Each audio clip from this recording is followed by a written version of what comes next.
Ичөткөк же диарея. Жаш балдар арасында көп кезиккен оорулардын арасынан дене табы көтөрүлүшүнөн кийин эле экинчи орунда турат. Ичек карындын инфекциясынан, туура эмес тамактануудан, суук тийгенден, ичип жаткан дары-дармектин жакпай калышынан организмине ар кандай себептерден улам ичөткөк оорусу пайда болушу мүмкүн. Дал мына ушул оору жөнүндө бүгүн биз кененирээк сөз кылабыз. Саламатсыздарбы урматтуу телекөрүүчүлөр, түз эфирде кайрадан ден соолук программасы, аны мен Сейит Амираев алып барам. Ардактуу телекөрүүчүлөр, дал мына ушул тема боюнча эгерде сизде да кандайдыр бир суроолор жарылса, сөзсүз түрдө байланышка чыксаңыз болот. Байланыш үчүн телефондор 082 код аркылуу 24487 номери жана ошондой эле WhatsApp номери дагы иштейт 0508 87 88 97 номери. Анда студиянын кадырлуу конокторун мен сиздерге тааныштырып өтсөм. Гүлбара Абдылдаева, Ош шаардык үй-бүлөлүк дарыгерлер борборунун 7-филиалынын дарыгери. Жана ошондой эле кийинки коногубуз Зарина Райымкулова, Ош шаардык клиникалык ооруканасынын жугуштуу оорулар стационарынын 1-бөлүмүнүн дарыгери жана медицина факультетинин студенттери келип отурат. Саламатсыздарбы? Студиябызга кош келипсиздер. Айтсаңыздар, дал мына ушул оору жөнүндө.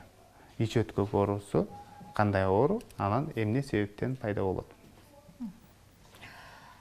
Саламатсыздарбы, урматтуу телекөрүүчүлөр. Ичөткөк бул заңдын суюлуп бир күндө 3-төн ашык келиши, кусуу, дене табынын көтөрүлүп, организмдин ууланышы жана жоготкон суюктуктардын негизинде организмдин кургап кетүүсүнүн белгилери менен белгиленет. Жакшы. Эмне себептен адам баласы дал мына ушул ооруга кабылат? Эмне себептен дегени, азыр жай мезгилинде мөмө жемиштер пышып, колду жуубай, идиш аяктарды жакшы тазалап жуубай, өздүк гигиенаны жакшы сактабагандыгынан келип чыгат. Жакшы, ушуга кошумча эле Гүлбара айым эмнелерди айтып атыңыз? Бул биринчиден диарея, ичөткөк бул болезнь грязных рук деп коебуз. Кир колдун оорусу. Ооба, Кир колдордун оорусу. Биринчи иретте өздүк гигиенаны жакшы сакташыбыз керек. Санитардык гигиеналарды дагы жакшы сакташыбыз керек. Экинчиси колдонуп жаткан жер жемиштерди, мөмө жемиштерди тазалап жууп анан жеш керек. Үчүнчүсүндө суу аркылуу жуушу мүмкүн. Анан ушундай себептери бар, э? Ушул себептен негизги ушул гигиенаны жакшы сакташ керек жана мөмө жемиштерди жууп, жакшылап тазалап жеш керек. Көпчүлүк маалымат булактарын караганда ушул ичөткөк оорусунун дагы түрлөрүгө бөлүнөт экен. Ушул боюнча телекөрүүчүлөргө түшүндүрүп берсеңиздер, анан түрлөрүнүн бири-биринен айырмачылыктарына да токтолуп кетсеңиздер, э? Зарина айым. Түрлөрү жана оор абалы, жеңилирээк абалын поликлиникада, үй шартында да дарыланса болот. Анан кийин оор абалында больницага кайрылышат. Бизде түрлөрү, анан эми түрлөрү жанагындай дизентерия, сальмонеллез дегенге бөлүп, түрлөрүнө бөлүп дарылайбыз. Жакшы, жогоруда айтып кеттиңиздер да. Жаз, жай, анан күз мезгилинде бул оору күч алат деп айтып калдыңыздар да. Анан буга мөмө жемиштердин бышканы дедиңиз. Андан башка дагы эмне себеп болушу мүмкүн бул учурда? Эми себептери биринчи месада өздүк гигиенаны жакшы кармаш керек. Себептери бири-бирине ичөткөк баланы бөлүш керек, изолировать этип өзүнчөчү. Ошондо гана жакшы сакталат. Жакшы. Гүлбара айым кошумчалайсызбы? Айтып көрдүм. Жаз мезгилинде. Мындай токтолгондо түрлөрүнө токтолуп кетти. Секреторный, анан инвазивный деп бөлөбүз да. Секреторный дегени бул кыштын күндө эле болушу мүмкүн. Кышта делечи энтеровирусный, ротовирусный вирустар аркылуу жуга турган. Жай мезгилинде жуга турган бул холерный вибриум менен жуга турган холера. мында сүйүктүк тез арада жоголуп оор түрдө өтөт эми холера. Анан кийин инвазивный деген бул бактерия, жана доктор айтып кеткендей, шигерли деп коет, дизентерия чакырат. Сальмонелла оорусу, сальмонеллез жана башка микробтор менен чакырыла тургандар, бактериялар менен, стафилококк менен мисалы үчүн да чакырыла турган. Жакшы. Бүгүнкү күндө абал кандай? Мисалы бышыкчылык башталды дегендей, азыркы учурда кулпунайлар жана ошондой эле алчалар, өрүктөр бышып калган учур Бүгүнкү күндө азырынча былтыркыдай эмес, быйыл болуп атат, бирок былтыркындай баягыдай көп больной келбей атат да бизгечи. Бейтаптар келбей атат. Андан кийинки месада үй шартында жылдан жылга үйдүн ата-энелер жакшы караганга аракет кылып атышат. Ошо поликлиника биринчи месада аракет кылышып, барышып, ошо ич өткөктө сразу эле поликлиникага кайрылып атышат. Үй бүлөлүк дарыгерлерге да кайрылып атышат. Жакшы, азыр биздин студент досторубуз дагы суроолорун даярдап келген. Кандай суроо бересиздер? Микрофонду кармап суроо берсеңиздер болот. Башында айтып өттүңүздөр да, оорунун алдын алуу үчүн гигиенаны сакташ керек деп. Оору болуп өткөндөн кийинки кандай чаралар колдонсо болот үй шартында? Жакшы. Кошумча айтсаңыздар, негизинен ушул бир ооруган адам кайра дагы ооруп калышы мүмкүнбү, эгерде ошол кандайдыр бир гигиеналык нормаларды сактабаса? Ооруп сакайгандан кийин бала түрүнө, ич өткөктүн түрүнө байланыштуу карап, амбулаториялык үй шартында дарыланышы мүмкүн. Жана оор түрлөрү стационарда дарыланат. Ал стационардан чыккандан кийин үй дарыгерине сөзсүз келет, же болбосо үй дарыгерлери барып кабар алып, өзүнүн кеп кеңештерин берип, үйүндө санитардык абалдарын текшеришип, ага туура баягы кайра дагы уланта турган дарыларды берүүсүн, лишний гигиена, өздүк гигиенаны кантип сакташ керек, ошонун баардык жолдорун үйрөтүп, кеңеш берип турушат, карап көзөмөлдө болушат. Жакшы, Гүлбайра жогоруда айтып өттү, негизинен ооруканага барып жатып дарыланып аткандар жөнүндө маалымат берди. Ал эми сизге келген бейтаптардан кайсыл түрүнө көп кабылып атат, ушул эмнеден улам, ушул ич өткөккө кабылып атат, ушул боюнча айтып берсеңиз. Бизде азыр ушул мына акыркы жумада ич өткөктөр көбөйүп калды, негизи кайрылып атышат. Андан биз бөлүп алабыз да. Баягы организмде суюктукту жоготконуна, анан оорунун өтүп жаткан белгилерине карап бөлүп алабыз. Жеңил түрүнө, мына дененин кургап кетүүнүн жеңил түрү, орточо түрү жана оор түрү деп. Жеңил түрүндө биз поликлиникабызда, эмканабызда үй бүлөлүк дарыгерлер борборунда пор кабинеттер иштейт. Же болбосо бул пункт оральной регидратация дейт, оозунан тамчылатып суюктукту берүү кабинети иштейт. Биз ошого жөнөтөбүз. Ал жерде 4 саат болот оорулуу. Жеңил түрүн жөнүн эле үйрөтүп туруп, энеге үйрөтүп, регидрон 2 күндүк берип, анан үйдө медайым үйрөтүп берет, кандай даярдаш жолдорун, кантип бериш жолдорун үйрөтүп берет. Ошо менен үйүнө кетет. Үйүнөн кабар алып турабыз. Орточо түрүн биз 4 саатка чейин ошо пор кабинетте дарылайбыз. Суюктукту беребиз. Килограмм вес салмагына жараша эсеп кылып туруп беребиз. Анан кийин эгерде 4 сааттын ичинде жакшы жоготкон суюктук толукталып бала жакшы боло баштайт. Андай учурда биз кайра регидрон дарыланы үйүнө назначение кылып, үйүнө жөнөтөбүз. Эгерде ага болбосо стационарга, больницага жөнөтөбүз. Анан оор түрү болот. Бул оор түрлөрүндө бала шалдырап, эсин жоготуп, эмчек эмбей калат таптакыр. Көздөрү чуңуройуп кирип кеткен болот. Кожный складка деп коебуз. Мына терини мындай кармап эметкен учурда ал кайра ордуна келиши кыйын болот да. Ошол учурларда биз тез аранын ичинде медайымдын, медсестралардын, медайымдын эмеси менен коштоосунда скорый помощь чакырып, же болбосо өздөрүнүн машинасы менен жөнөтөбүз. Ишти ошол машинада кетип аткан учурда дагы регидронду медсестра же апасы берип барат стационарга чейин.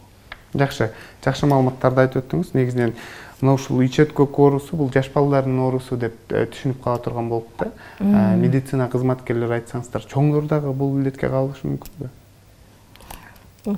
Анан эмне үчүн жаш балдар көп кабылат? Чоң адамдар деле кабылышы мүмкүн. Суюктуктарды көбүрөөк жоготуп, чый кабылганда ошо стационарга кайрылышат. Кайрылышып, эмени лечение алып кетишет. Эмне үчүн жаш балдар көп кабылат бул ооруга? Жаш балдар тез суюктукту жоготуп коюшат. Алар жанагындай өздөрү ич алыш жанагындай тез эле шалдырап калышат. Бир күндө 5-6дан ашык келгенде эле бала өзүн жоготуп, температура бала кургаганда температура көтөрүлүп, кыйналганынан жанагындай болуп калат. Көп тез чалып, тез больницага түшүп калат, ооруканага түшүп калышат. Жакшы, аудитория суроо барбы? Кандай суроо бересиздер? Саламатсыздарбы? Менин суроом, ич өткөндө бейтапты элдик медицинада кандай дарыласа болот? Ошого силер кандай карайсыңар? Каршы эмессиңерби? Өзүңөр эмнени сунуштайт элеңер? Жакшы. Көп эле ата энелер, оорулуулар ич өткөк башталганда эле доктор врачтарга кайрылып, медициналык жардам алып, ооруканага жаткандан коркушабы эле мындай кабыл алгысы келбейт да, ооруп жатканынчы өздөрү. Анан жүрө беришет, өтүштүргөн формада келишет көптөрү. Анан ал учурда негизи мен айтат элем, народный медицина деле көп берилбей, ич өткөн учурда тез эле врачка келип кайрылса, өз убагында жакшы жардам алалар. Жакшы, негизинен мына ушул ооруну биз сезондуу деп кабыл алып калганбыз да.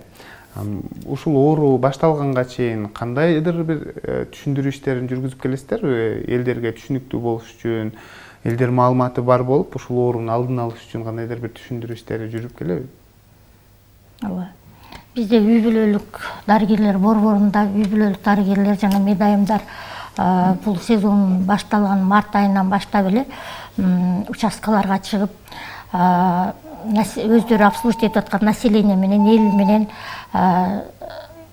мындай жолугушууларды өткөрүп, лекцияларды окуп, ар бир үйгө кирип, же болбосо чогулуп, топтоо менен чогулуп алып, ич өткөк тууралуу, бүт кишечный инфекциялар тууралуу, холерадан баштап ич өткөк ар бир түрү тууралуу эле бардыгы менен участок бөлүп алып тапшырып, кеп кеңештерди берип, санитардык абалдары тууралуу дагы айтып турабыз. Поликлиникага, эмканага келип, врачка кайрылган учурда дагы, кабыл алуу учурунда дагы көп түшүнүктөрдү беребиз. Анардын кабыгын кайнатып ичип, андан сырткары дагы бир сары чөптөр болот, гүлдөр болот, аларды да кайнатып ичип, ошол эле учурда үйдүн алдында өскөн бака жалбырактарды да кайнатып ичип, ушундай дарылагандар бар да. Бул боюнча айтып берсеңиздер, же ошол чөптүн курамында кандайдыр бир курамында кандайдыр бир заттар барбы, ич ооруну сакайта турган? Кандай жооп бересиз, Гүлбарайым? Бул суроо жана да берилди студенттер, көрүүчүлөр тарабынан. Көпкө солтуктуруп, народный элдик медицина менен дарылоону мен кеңеш бербейт элем. Сөзсүз түрдө дарыгерге кайрылыш керек. Анан жанагы анардын кабыгы деген ал чындап эле ичти коюлтат. Народный медицинада колдонулуп келатат. Биз медицинада андай көп кеңеш бербейбиз. Народный лечениялар боюнча. Кандайдыр бир заттар барбы ушундай ичти сакайта турган? Ошол жана мен жогоруда айтып өттүм го. Так, анардын кабыгында кайнатып ичип көргөндө аябай ачуу да, жанагы тетрациклин даамдай даам берет. Может, кичине антибактериальный действиясы болушу мүмкүн. Антибиотик катары анан коюлтат. Анан кийин жанагы крахмал ичишет го. Ал дагы крахмал дагы ичти коюлтуп, баягы суюк заңды коюлганга жардам берет. Вязкость деп коет, ошо вяжущий средстволор болот да, ошолор катары колдонулат. Жакшы, кийинки суроо. Саламатсыздарбы? Мен кош бойлуумун, ичим өтүп жатат дейт. Капельница алсам да токтоодо, эмне кылышым керек? Анан дары көлдөрдү ала турган болсом, балама кандайдыр бир зыян келип, коркунуч жаратпайбы деген суроо калтырыптыр. Мен мындай вопрос суроо менен кайрылган кош бойлууга айтат элем. Сиз тезинен өзүңүз учетто турган гинеколог врачка жана үй бүлөлүк дарыгериңизге кайрылыңыз.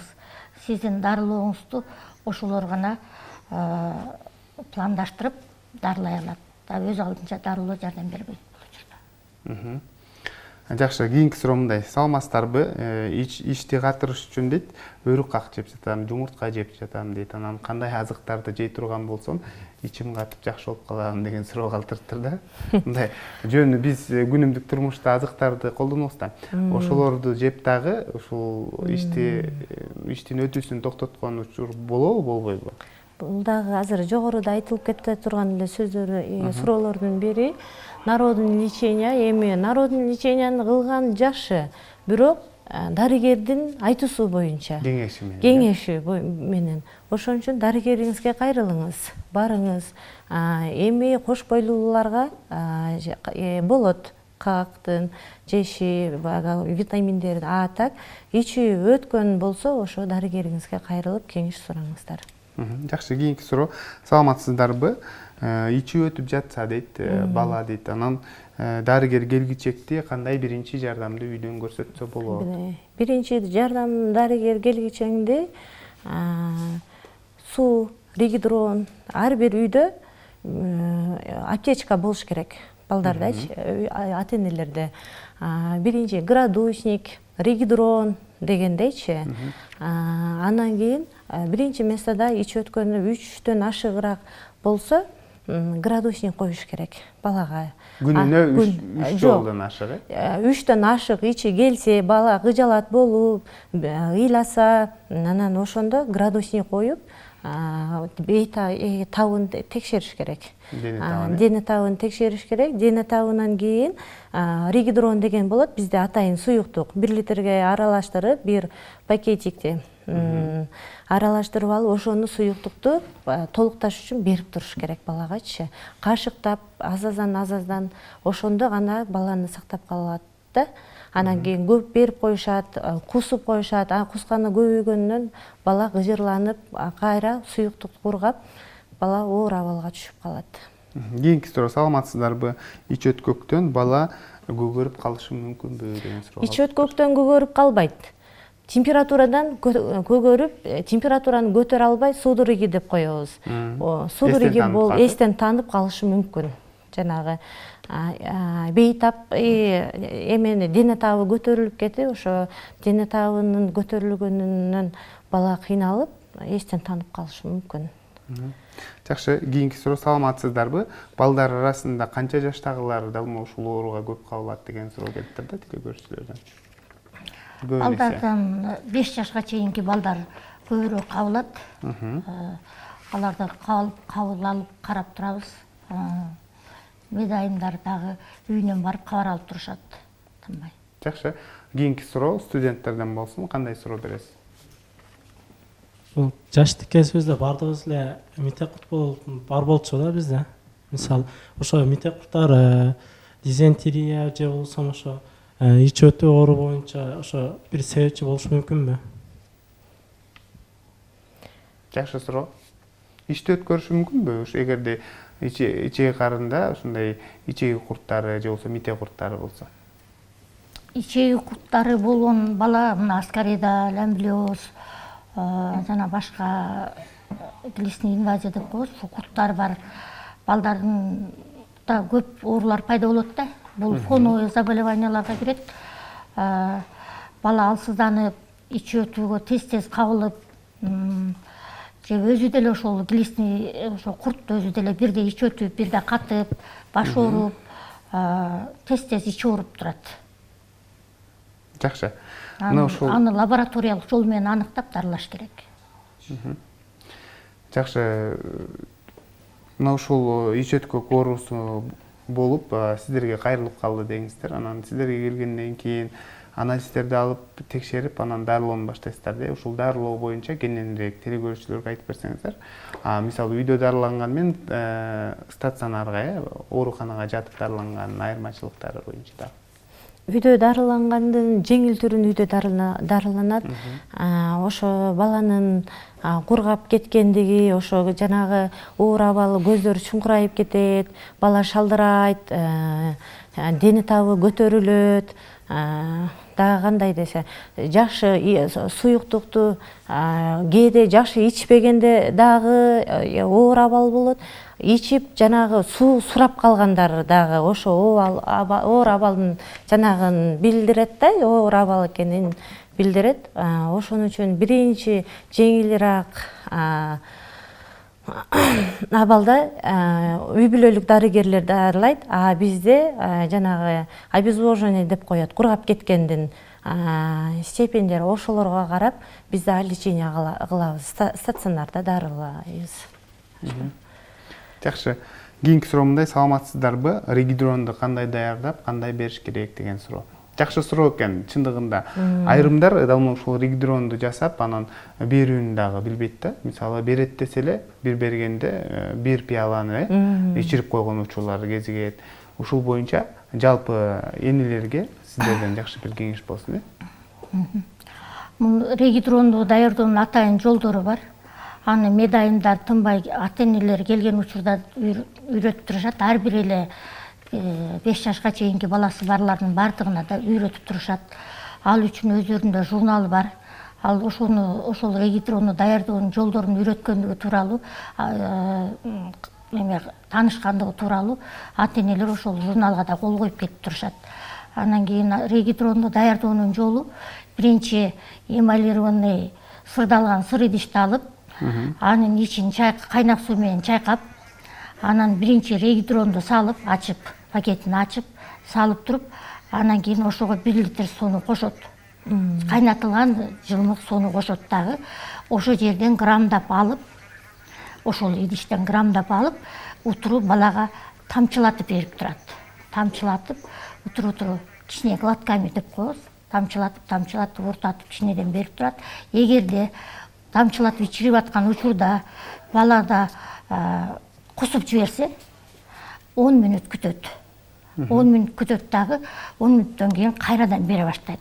Кайрадан берип баштаганда мурункуга караганда бир аз жайыраак, аны аз өлчөмдө берип, регидронду ушундай түрдө берсе, баланын кетирген суюктукту толуктап алат. Туура берсе. Жакшы, мына ушул регидронду берүү менен эле биз сакайтып алсак болобу же андан сырткары кошумча дары-дармектер берилеби? Эми регидронду кээки балдар жакшы ичишпейт.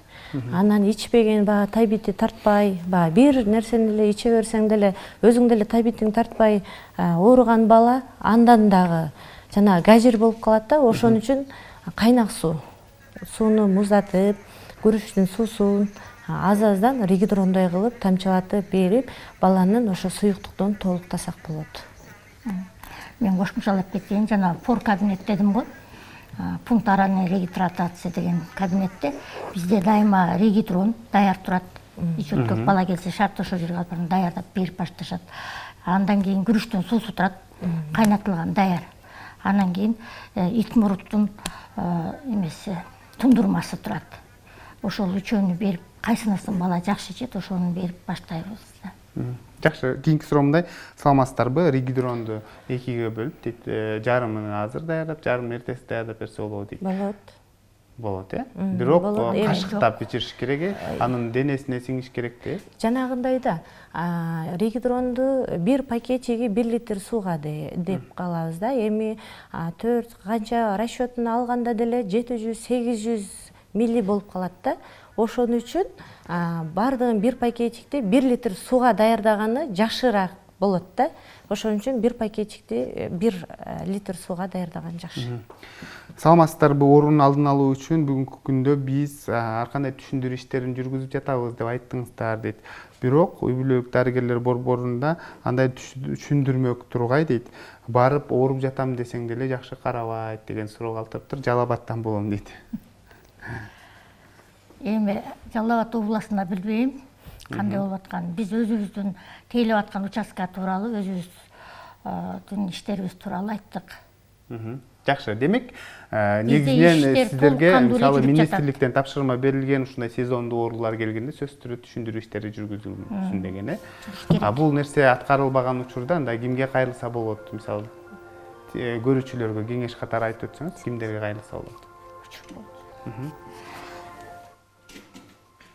Кийинки суроо, саламатсыздарбы, урматтуу көрүүчүлөр, урматтуу дарыгерлер, деп калтырыптыр. Балам аябай ичүү өтүп атат, анан жашыл болуп өтүп атат, эмне кылышыбыз керек деген суроо калтырыптыр. Бир күндө 2-3 жолу дейт. 2-3 жолу. Бир күндө 2-3 жолу болсо, үй бүлөлүк дарыгерге кайрылсын. Үй бүлөлүк дарыгер көрөт. Дарынын ошо азыр айтып аткандай ригидрон, рисой отвар, күрүчтүн суусу деп атабыз го. Ошолорду берип көрөт. Эми жанагындай абалына карап стационарга жөнөтө турган болсо, жөнөтүп, жаткыра турган болсо, жаткырып лечение алат. Бирок ага чейин азыр үй бүлөлүк дарыгердин кайрылышыңыз керек. Жакшы, Гүлбар айым, айтып өтсөңүз, негизинен жогорудагы көрүүчүнүн суроосуна жооп катары, эгерде ушундай кырдаалдар боло турган болсо, анда кимге кайрылып, кимден кеңеш алабыз деген. 3 маал өтүп атат дейби? Жок, биринчи суроо жогоруда. Эгерде үй бүлөлүк дарыгерлер борборуна барып, ошолордон маалымат алып туруш керек, кимдерге кайрылабыз деген дагы суроо калтырды. Ооба, сөзсүз түрдө жаш баласы барлар жөнөкөй деле үй бүлөлүк дарыгерлерге барып, кеңеш алып, кайрылып турса болот, алар кеңешин берет. Жакшы. Бул ич өткөк оорусу мөмө жемиштер бышканда дейт, башталат дейт. Бүгүнкү күндө базарларда сатылган дейт.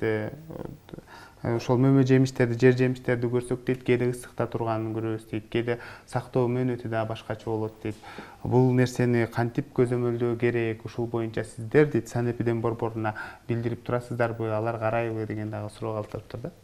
Эми биз билдирип турганыбыз, бизге ар бир оорулуу келгенин жанагындай болот. Канча оорулуу келип, канча оорулуу кеткени үчүн санэпидстанцияга жанагындай берип турабыз. Маалымат берип турабыз. Ошого карап иштешет. Ошолор. Бизде деле эгерде мындай массовый болуп кетсе, негизинде 3-5тен ашык адам бир убакта эле кайрылып ич өткөк менен эми бала бакчаларда, мектептерде ушундай ич өткөк анан 5 күндөн ашып кетсе, органдары 5 күн ичинде 3 же 5 адамдан ашып кайрылып калса, биз ал тууралуу сөзсүз санэпидстанцияларга маалымат берип, извещение деп коет, маалымат беребиз. Анан кийин сырттагы оорулар көбөйүп калган учурларда сырттагы жанагы мөмө жемиштер жолдо туруп алып деле сатып атпайбы? Аны алып деле жуубай эле жегендер да болот. Аларга түшүндүрүү иштерин деле жүргүзүп атабыз. Ошондо деле болбой. Баягы базарга барып калсаң, баягы чирип кетип аткандарды деле сата беришет да. Ошондой учурларда, көбөйүп кеткен учурларда санэпидстанция иштейт. Алар өздөрү да текшерип турушат, рейд кылып. Жакшы. Баламдын ичи бат-баттан өтүп атат дейт, дары берсем да сакайбай атат. Ушул эле суроо, кийинки суроо. 6 айлык баламга лактамет дарысын берсем болобу деген суроо калтырыптыр да. 6 айлык балага азыр болот деп айтып койсо, бала оорбу, жеңилби, азыркы моментте көрбөй атабыз. Ошон үчүн дарыгериңизге барыңыз. Барса, ошого карап дары жазып берет. Керек болсо жазып беришет. Биринчи суроого жооп берсеңиз, балама дары берсем да ичи сакайбай атат деген. Дары берсем да ичи сакайбай атат. Мисалы кайсы дары? Ошону билиш керек болуп атат да азырчы. Эми жанагындай болуп калышы мүмкүн. Өтүшүп кетиши мүмкүн көптөн бери. Ошо жеген жер жемиштердин жанагындай болушу мүмкүн. Стационарга жата турган болушу мүмкүн да. Ошон үчүн барып бизге кайрылыңыздар. Мен айтат элем бул оорулууга эмканага үй бүлөлүк дарыгерге кайрылгыла биринчиден. Эмне себептен кайра кайталанып өтүп атат? Анын причинасын такташ керек. бактериологиялык анализден өтүш керек. А может быть балада кайра антибиотик ала бергенден дисбактериоз болуп аткандыр.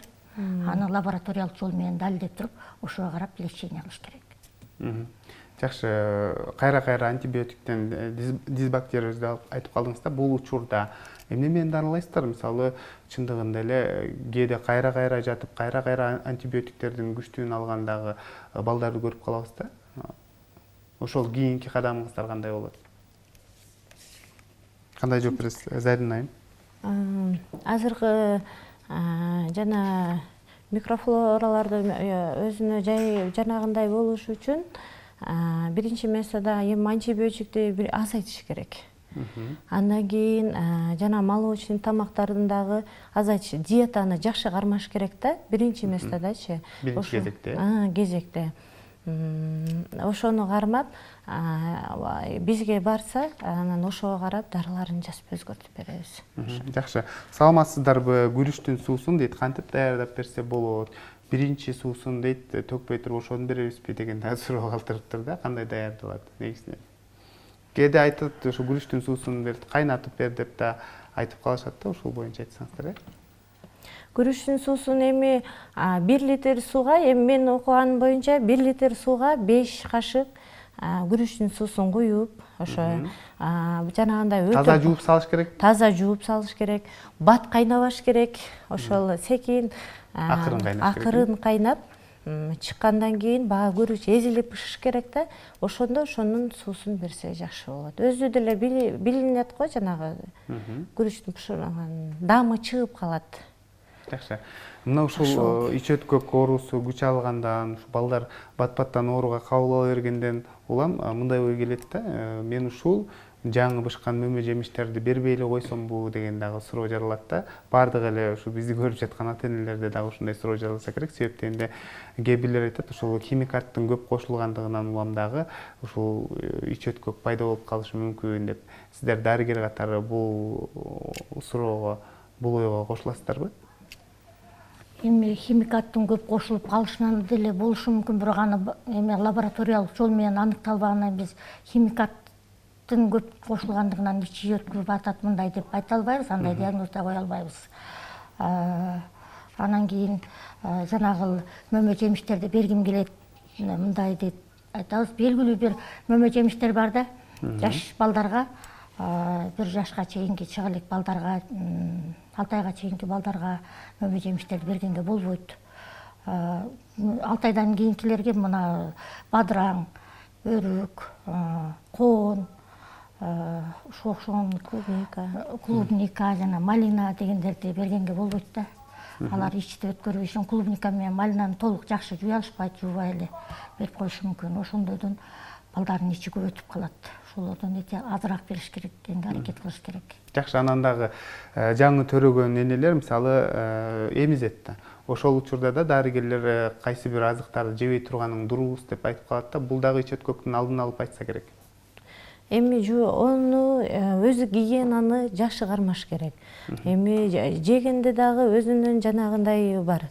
Алыш керек, жууп жеш керек. Андай кыла алышпайт да. Өздөрүнүн ичи оорушат, ичи ооруганда жанагы гигиенаны сактай албайт, барып барышат да, келгенден кийин колдорун көп эле жуушпайт да. Ошо өздөрүн жанагындай кылып алышат да, баласын ич өткө кылып алышат. Ошо. Жакшы. Саламатсыздарбы? Мен ичим жакшы эле дейт. Качан гана сүт тамактарын же болбосо сүт ичкенимде эле ушу ичим өтөт дейт. Эмне себептен деген суроо калтырыптыр. Же болбосо ошол азык организмге жакпашы мүмкүнбү? Туура айтасыз. Мындай адамдарда эки түрдүү ушул сүт азыктарын кабыл ала турган адамдар бар да. Кээ биркилер мына сүттү ичсе ич өтүп, ошону алгыла албай ич өтүп кетиши мүмкүн. Кээ биркилер айранды, кефирди ичсе ич өтүп кетиши мүмкүн да. Демек бул азыктарды ичпей коюш керекпи? Если сүт ичкенде эле ичи өтүп кеткен адам болсо, ошол нар жактан бул ферментативный основада турат да. Ошого значит ал адамга сүт жакпайт деген. Жакшы.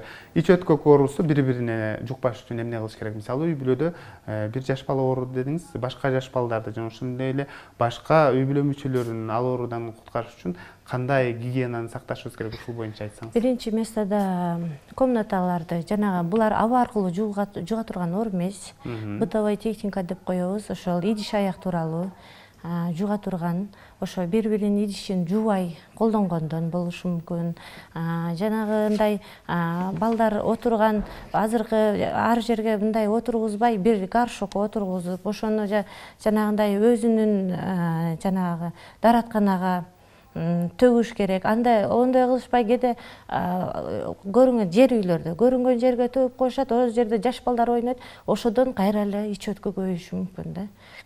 Ошон үчүн биринчи местада өздүк гигиенаны жакшы сакташ керек. Ошол гана. Жакшы, кийинки суроо, даарат алганда бир чөгүндү пайдаланышат дейт. Ушул аркылуу дагы ич өткөк жугуп калышы мүмкүнбү деген суроо калтырыптыр. Болушу мүмкүн, если даарат алганда чөгүн таза жуулбаган болсо, андагы суу көпкө туруп калган болсо, ичи чайкалбай эметип турган болсо, микроб кирип эметип калган болсо болот. Жакшы, ардактуу теле көрүүчүлөр, бүгүн биз ич өткөк оорусу жөнүндө маектештик. Сиздерге рахмат айтабыз. Атайын вакыт бөлүп, жалпы теле көрүүчүлөргө жакшы бир маалыматтарды айтып өттүңүздөр. Ишиңиздерде ийгиликтер болсун. Ушун менен Илим жана Билим телеканалынын Ден соолук программасы өз соңуна келип жетти. Аны мен Сейит Амираев алып бардым. Кайрадан эфир аркылуу амандашканча сак саламатта туруңуздар.